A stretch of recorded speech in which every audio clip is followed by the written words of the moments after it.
According to FBI documents, in April 2005, a, quote, reliable source calls law enforcement claiming that John and Shelly were buried in a stretch of wildlife area. Interestingly, the same wildlife area off that dirt road that John's brother checked out in those very early days. Mm-hmm. And on October 24th, 2006, it says a source, could be the same one, but all the documents are like pretty heavily redacted.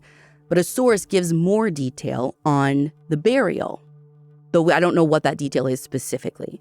And in the days that follow, FBI cadaver dogs scour the wildlife area, leaving no stone unturned.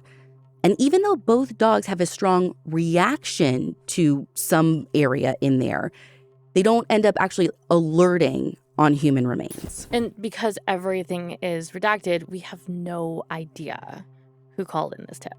We don't. The family advocate we talked to has a guess, though. They think it could have been Deanna because police seem to have spoken to this source multiple times.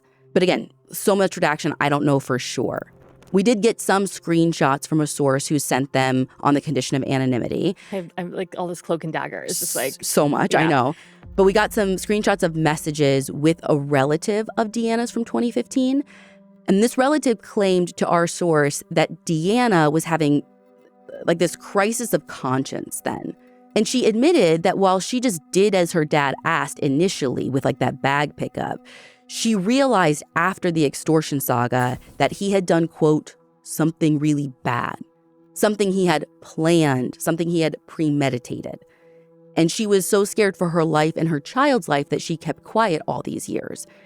But then she called in this tip in 2005, basically saying that she believed John and Shelly were buried somewhere in the woods behind this cemetery. Now, our source did make sure that this information got reported to police in 2015. And it seems like police looked into it because they said publicly that there were updates in the case that year.